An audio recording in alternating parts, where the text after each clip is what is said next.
Good morning, John. Here in my Notes app list of video ideas, nestled between ranking Irish road signs and will computers ever suffer, lies a little video called Am I Cigarettes? Which you stole from me. But of course I forgive you for two reasons. One, I've stolen a ton of stuff from you. And second, you did a better job of that video than I would have, not least because I have never smoked a cigarette. I was so scared of addiction as a kid, which is kind of wild considering how I use the social internet, but we're going to talk about that. So you finished your video, which I liked a lot, without any solutions, and then you just dumped that on me. Well, John, you know I've got thoughts. So a quick summary, the idea basically is that the social internet might really be quite bad for people, and at some point you transition from you using it to it using you, the way that cigarettes are basically hacking a human to become a person who uses them. Which is just an amazing business model for some rich guy and a terrible outcome for everyone else. But is this a good metaphor? Is the social internet cigarettes? And since I live so much of my life here and make so much of my content for people here, is it worse than that? Am I the cigarettes that are being sold by the rich guy? So having this metaphor not just be like a thing in my notes app, but something that I spent a little bit of time with, I do think it's probably a dangerous metaphor. I think it's a simplifier. I like simplifiers, but you always have to ask what the simplification obscures. And in this case, I think a lot. I think it would be very easy and it would get a lot of views to have a video that's called we don't use TikTok, TikTok uses us. And that is sometimes true. And it might even result in positive outcomes to make a video like that, because I think we should be thinking about this stuff more. But I think I've landed on a better metaphor that I'd like to share with you, but in the way of Vlogbrothers, where nothing is simple and we have to imagine everything complexly, it takes a little bit of time, I think, to build the case well. So I'm sure that some people argue that cigarettes provide some utility to humans, and I assume almost all of those people make money selling cigarettes, but this is definitely BS. A world where nicotine had simply never evolved would be a better world with less suffering. But the thing that is the core of the social internet isn't nicotine. It's not an addictive chemical that provides no benefit except for making you addicted to it. The thing that is at the core here is information. It's content, for lack of a better term, and I love content. I love books and music and art and cat videos and video essays and podcasts about the history of the Supreme Court and dumb videos about baseball statistics, even though I never watch baseball. So cigarettes cannot be positive, but I think information obviously can be, which is why this metaphor, I think, cannot lead us towards solutions. It isn't a good enough metaphor. And so here's my different metaphor. Let's talk about food. Food, definitely good. Nobody wants a world without food. And for most of human history, the problem was not enough access to food. And honestly, I don't mean most of human history. I mean all of human history up till extremely recently. Malnutrition has likely played a role in more human deaths than any single pathogen or weapon. Scarcity of calories has been the human story for basically the whole time. The whole time. The first American generation that, for the most part, did not have to worry about getting enough food is still alive. Up until the 1940s, food shortages were common. In the 1930s, they were extremely common. In the 1880s, it was unimaginable that they wouldn't happen. So we moved from scarcity to ultra abundance. At this point, we kind of have too much food. And now we're in a society where companies compete to create the most delightful and engaging and inexpensive food possible, which, it turns out, is way better for you than malnutrition, but also creates other problems. If the calories are cheap and they're designed to hack your brain into not realizing you've consumed them, you will eat more food, and it makes sense that companies would optimize for that. If you've got a product on the grocery shelf, and there's a product right next to it that tastes better and that people like more, that's a big problem for you. That's the competition happening on the grocery shelf. So it makes sense that companies are optimizing for that, and it makes sense that I would have a hard time not eating more food than I need while simultaneously not actually getting all the fiber and vitamins and proteins I need. Because they're not optimizing for delivering everything I need to be a healthy person. They're optimizing for what I'm going to buy. I want a Nashville hot chicken all of the time, every meal. But important, very important, a hot chicken sandwich isn't cigarettes, because cigarettes are just a way to get nicotine into your body, while a hot chicken sandwich is mostly food. Now, Coca-Cola, I probably shouldn't go on this digression, but I'm more on the fence about sugar waters. If the food is just 20 lollipops dissolved in bubbly water, that's calories, but it isn't really food, and perhaps I would prefer a world where we just had never thought of the idea of sugary drinks, and yes, that this includes juices.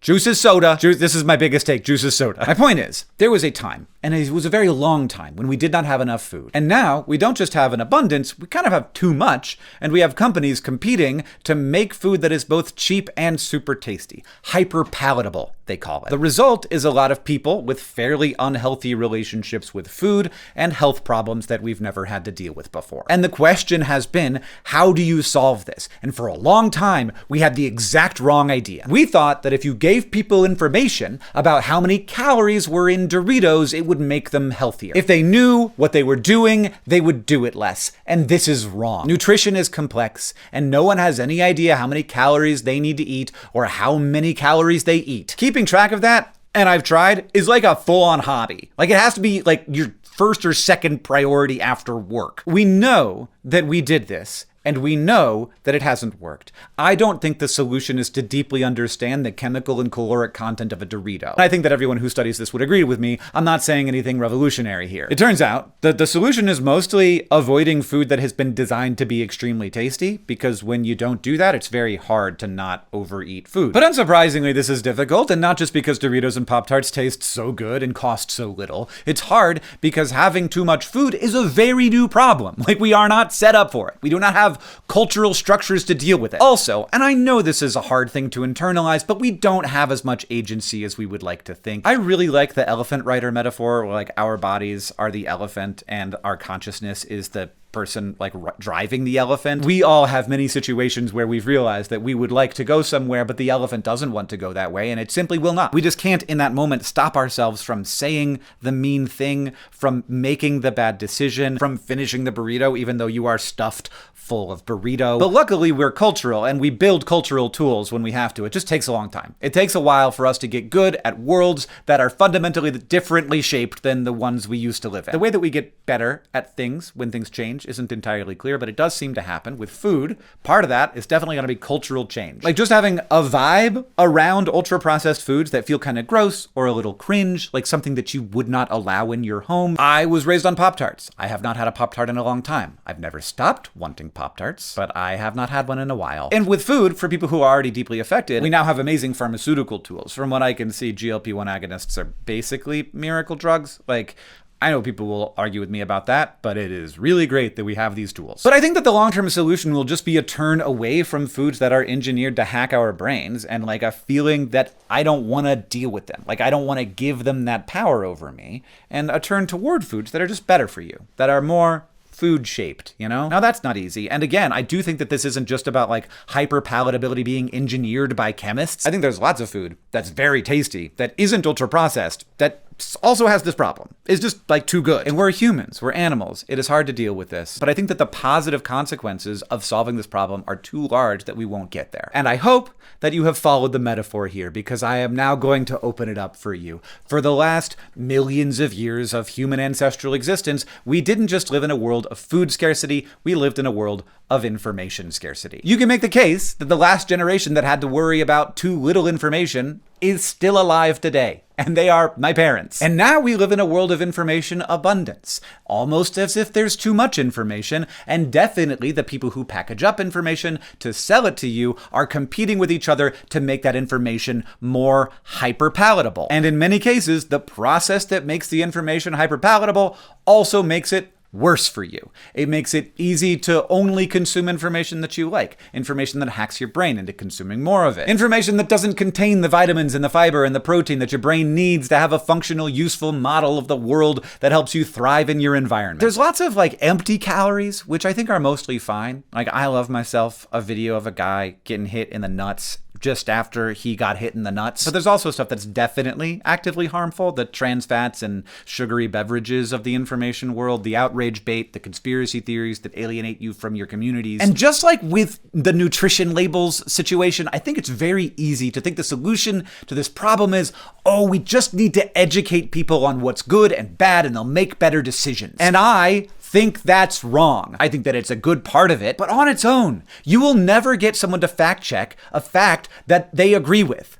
Like, the only time the red flag gets raised for the vast majority of people is when the information seems wrong. So when it seems right, why would someone check the fact? You can't check every fact that you come across on the internet. You come across 600 of them an hour. There's too much. And unlike food, where like you make a Dorito and then you try and sell Doritos to everybody, with the internet, we can design an individual personalized Dorito for every single person. And that Dorito can gather information about what they like. And it can morph and change along with that person's interest to make sure that it's always hyper palatable, specifically for that person. And as they fall down a misinformation rabbit hole, that Dorito can keep changing shape until it's worse and worse for you as long as it keeps you eating Doritos. This is wild. It's hard. This is very scary. But it's not cigarettes. Because the Dorito is still food. It's still information. At the core, it isn't just an addictive compound. At the core, it is information. It is something that can be valuable or can be harmful. So I would not prefer to just live in a world where it was never invented. I mean, there are days. But I bet during the Reformation, there were lots of people who felt that way about books. This is hard, and some of the smartest people in the world are employed designing Doritos that will be more and more appealing to you. But I also think that we as biological entities and cultural entities are just at the part of this where we suck at it. And I've actually seen signs that we could maybe be getting better, though it's hard to tell. But we've gone from millions of years of ancestral information scarcity, which by the way could definitely kill you back then, to the first era of information abundance. And a nice thing here is that we have a great metaphor in food. And what have we learned from food? Companies will do everything they can to make things that are very appealing, even addictive. We have less control than we imagine that we have, and giving your agency away a little bit can be fun and rewarding, but giving it away completely isn't just damaging to you and your ability to flourish. It's kind of cringe. Like, nobody brags about the start of their second hour on TikTok. What worked with cigarettes, and I think what is working some with food, is shining a light on the people who want to manipulate us. There's this TV advertisement that was on in Florida when I was a kid, where there's this guy dying in the hospital. Maybe I'll just play it for you. I'm going to describe it, but if I can find it, I'll just play it for you. There's this guy dying in the hospital, and there's all these like suits around him, like professional businessmen around him. And they're saying, oh no, like, how are we going to replace this guy? Like, he was our greatest, most loyal customer. And then the camera like pans to a young person in the hallway of the hospital. That to me is the best messaging. That's what we need. We need to understand that the people and the platforms and the foods that are very good at hacking your brain and taking away your agency, and the creators and the leaders who alienate you from reality so that they can keep control over you, that keep you scared of everything, angry at everything, feeling superior to everyone. Those people are the businessmen in that hospital room. And there are a lot of people who have ended up damaged by those people. And they will always want more customers. And I do think that eventually we will see that stuff not just like junk food, that's like, Doritos are good sometimes, but as so manipulative and cringe and like imagining us as tools to be used. I think that we'll eventually see that. I just think it's going to take a long time. John, the social internet isn't cigarettes, it is food. And a lot of it's junk food. And a lot of it's worse than junk food. It isn't just Doritos. It's making us sick. But a lot of it is nutritious. We have to get better at being able to identify which is which. But it's going to take a lot of time. And I do think there are ways to speed that time up. Like, I remember how successfully we decreased smoking in America. There are things we can do, things we can shine a light on, but I think that the stories have to be much simpler than, here's how you do fact checks and have good information literacy. It has to be a simple story of people trying to manipulate us into being their tools, despite the fact that it's going to make our lives worse. That's what we have to think about.